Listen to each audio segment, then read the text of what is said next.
Ex-Marine catches man stealing his flag, teaches him a lesson. The high-pitched sounds hurt his ears, it almost sounded like someone was pulling a steel rod across concrete. Doug immediately ran towards his window and looked out of it. He felt his blood begin to boil. He crossed the line. Doug was going to do something about this. He balled his hands into fists and left the room. It was time to put the skills he learned as a Marine into good use. Doug had retired from his challenging career a long time ago, and he was now enjoying his free time and living the simple life in his quiet neighborhood in Mansfield, Texas. He lived on his own and he liked it that way.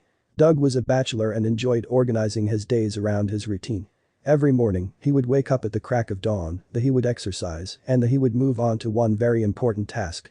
Before breakfast, he would step outside and walk to his American flag that stood at the corner of his house. It stood tall and proud as it waved lightly in the breeze. It was lit up perfectly by the morning sun. He faced the flag and paused as he saluted it before heading back inside. He did this every single day of his life. For a lot of people, the flag symbolizes one's freedom and acts as a sacred item that they can honor and give thanks to. The flag is used to represent many things. The stripes on the flag represent the 13 colonies, the stars are used to represent the 50 states of the Union, and the colors represent valor, purity, vigilance and justice. But not everyone views the flag in the same way. The first time Doug noticed a neighbor eyeing him when he saluted the flag, he didn't pay it much mind. He even thought that maybe the neighbor was showing his respect to the flag too, but soon, Doug would discover how wrong he was about this. It was just another normal day when Doug's neighbor forced him to brush the rust from his Marine skills. Just like any other morning, Doug woke up, got up, worked out, and started getting dressed for the day. That was when he heard an odd sound coming from his front yard.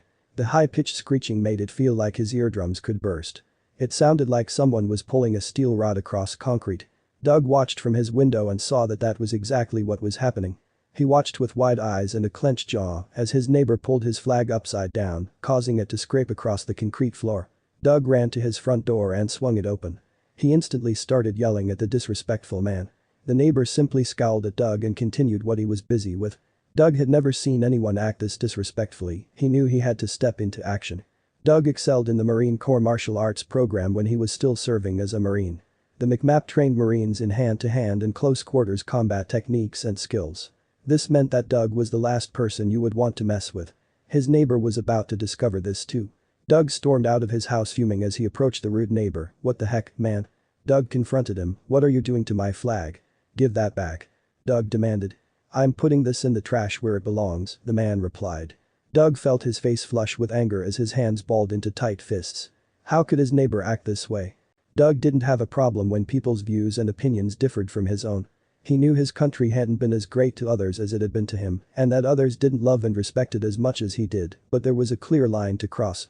The line was crossed when people would force their opinions on others and when they would act disrespectfully towards others. This man had crossed the line. Doug quickly blocked the man's arm that was about to hoist the flag up into the dumpster. In one swift move, Doug had the man in a headlock in one arm and his flag in the other. Surrounding neighbors began to take notice of the dramatic scene unfolding. Doug yelled out for someone to call the cops. But was he wrong to use such force? Doug was reporting the man for trespassing and stealing his property. When he called out to his neighbors for help, they quickly came to his aid. The veteran received an outpouring of support, and neighbors who witnessed the altercation couldn't help but be impressed by Doug's decisive reaction. But was he right? Once news spread about Doug's ropey encounter with a neighbor that tried to steal the patriotic man's flag, a debate blew up online. Some wondered if he was right to use his skills as a Marine on such an unexpected victim. After all, the man wasn't violent towards him, just his flag. But other people weren't having it. Many people applauded Doug for his swift and precise actions in disabling his offender. An American flag or not, the man was still stealing his property. In a country where freedom of speech is thrown into the forefront of every disagreement, it seems as though this neighbor had confused freedom of speech with freedom of action. And paid for it. And Doug returned his much-loved flag to his front yard and continued honoring it every morning. Although his patriotism may not be for everyone, at least we can all agree that he's not harming anyone. Maybe we should all learn to live and let live more, or as the Beatles famously put it, let it be.